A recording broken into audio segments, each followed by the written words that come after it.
51 में लिखा है, उसका 15 इसमें लिखा है, हे प्रभु मेरा मुंह खोल। हम कहते हैं क्योंकि हमारा मुंह और बातों के लिए बहुत खुला हुआ है, हर वक्त इधर उधर की बातें, इधर उधर की, लेकिन हम कोशिश करें कि हम अपने मुंह को खोलें तो परमेश्वर की बातों के लिए। हालेलुया। परमेश्वर की घर में, अपने बच्चों में, अपने भाई बंधुओं में, अपने दोस्त यारों में कहीं ना कहीं किसी बहाने से वो बात करें। जैसे कोई काम होता है, बताते हैं मैं गया था भाई, मैंने तो परमेश्वर से, अपने प्रभु से प्रार्थना करी, तो वो जरूर पूछेंगे भाई ऐसा प्रभु कौन है जो एकदम सुनता है।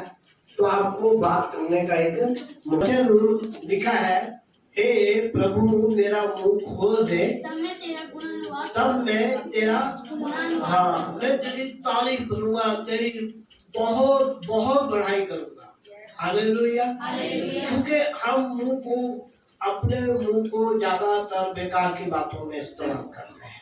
भजन संहिता 19 के 14 में लिखा है, मेरे मुंह के वचन और मेरे हृदय का ध्यान तेरे सम्मुख क्या हो, ग्रहण हो जाए, तो कबूल कर दे।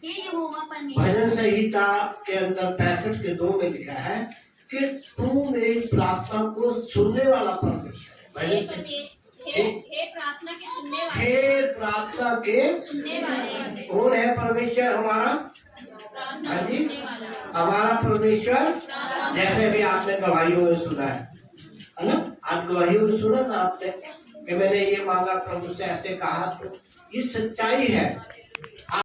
जहाँ कुछ आपका काम है, आप पहले, क्योंकि वचन कह रहा है जो उसके नाम को लेकर काम करेगा वो सफल हो जाएगा। नीति वचन 3 अध्याय के अंदर लिखा है, नीति वचन 3 अध्याय, किसको? उस जीवते परमेश्वर को जिसको हम जानते हैं, जिसका नाम है यीशु मसीह। क्या नाम है जिसका? यीशु मसीह। तेरे जैसा कोई नहीं। उसको याद करें। आप ध्यान रखें, आज तक तो तरह तरह की बातों को, तरह तरह के हमने नामों को याद करा। हम किसी नाम को बुरा नहीं कह सकते, हालेलुया। लेकिन हम कह रहे हैं आज हमें एक नाम दिया गया है, हालेलुया। परमेश्वर ने एक नाम दिया है कि हर जगह अगर आपको कोई जरूरत है तो जगह सब काम करना, तब वो तेरे लिए सीधा मार्ग जो हमें सुख देने वाला होगा, जो हमें शांति देने वाला। हालेलुया। हमारा परमेश्वर वादा करता है कि मैं मार्ग ही नहीं निकालूंगा, मैं हालेलुया। कठिनाई वाला है, परेशानी वाला है, हो ही नहीं सकता हमारे विचारों में, है ना।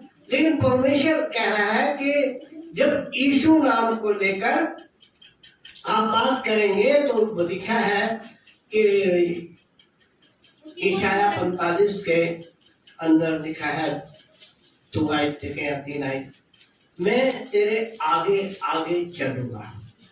परमेश्वर कह रहा है मैं तेरे आगे आगे चलूंगा। अभी परमेश्वर का वचन सीख रहे हैं, नाम लेगा तो प्रभु यीशु आकर कह रहे हैं मैं तेरे आगे आगे चलूंगा। और ऊंची ऊंची भूमि को, और ऊंची ऊंची प्रॉब्लम, वो प्रॉब्लम जिनके आगे बस नहीं चल, प्रभु कह रहा है कि तेरे को उसके आगे बस नहीं चलना, तेरे को नहीं सूझ रहा मैं क्या करूं, लेकिन मैं तेरे आगे आगे चलकर और ऊंची ऊंची भूमि को, उनका आप सोच भी नहीं सकते, अंदाजा भी नहीं लगा सकते कि ये हल हो जाएगा कि नहीं। लेकिन प्रभु कह रहे हैं मैं उसको चौरस करूंगा, उसका हल निकाल दूंगा। मैं पीतल के, जब हम प्रभु से अलग हटते हैं, प्रभु की हालेलुया, एक दरवाजा लगाता है जिसका हल नहीं है, पीतल का दरवाजा।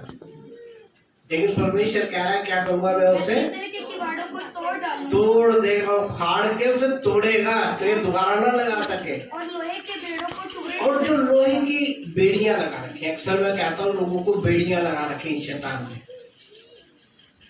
उनको रुकावटें लगा रखी है, आज ये नहीं करना, आज वहां नहीं जाना, आज यूं नहीं करना, अपना ये सारी बेड़ियां हैं लोहे की।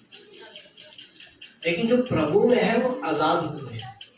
लिखा है रोमियो 8:1 में लिखा है, जो मसीह में है, अब जो मसीह यीशु में है, अब जो मसीह यीशु में है, उन पर दंड की आज्ञा नहीं। अभी ये जो सजा मिली हुई है ना, वो प्रभु के लोगों पे नहीं है। आप जिस दिन चाहो जो मर्जी खाओ, जिस दिन चाहो जो मर्जी लेके आओ। हालेलुया। मेरा मोटरसाइकिल, मेरी गाड़ी सब शनिवार को आएंगे। हालेलुया। लोग देख के ताज्जुब सा करते हैं, वो कहते हैं आप तो जी हो गया, शनिवार है, कल आ जाना ना भाई। हालेलुया। वचन कह रहा है कि जब तुम पर सजा नहीं है, क्योंकि वो लोहे की बेड़ियां है ना। परमेश्वर कह रहा है मैं पीतल का दरवाजा तोड़ दूंगा और लोहे की बेड़ियों को टुकड़े टुकड़े करके फेंक देगा, ताकि बीच में आ ही ना सके। हालेलुया। क्योंकि जो प्रभु को मानते हैं उन पर सजा नहीं है, लेकिन मानने वाले होने चाहिए। ऐसे नहीं कभी इधर को भागे कभी उधर को भागे, नहीं, प्रभु को मानने वाले जो श्रद्धा से उसको कहते हैं, बात जैसे भी आपने कहा ये सुनिए, प्रभु बस मैं नहीं जानता, मैं नहीं जानती, मैं तो तुझे जानता हूँ। हमने बताया था ना, पिछली बार पढ़ेंगे नहीं, यिर्मयाह की पुस्तक से हमने बताया था 9 अध्याय की 23 और 24 में, ना तो धनवान अपने धन पर घमंड करे, ना वीर अपनी और ना, कह रहे ये सब बेकार है, नाश होने वाली चीजें संसार से मिलती है। हालेलुया। घमंड करे तो इस बात पर घमंड करे कि न जानना और समझना। आप कोई भी चीज में जा रहे हैं, अगर आप जानते और समझते हैं तो आपको उससे हानि नहीं होती।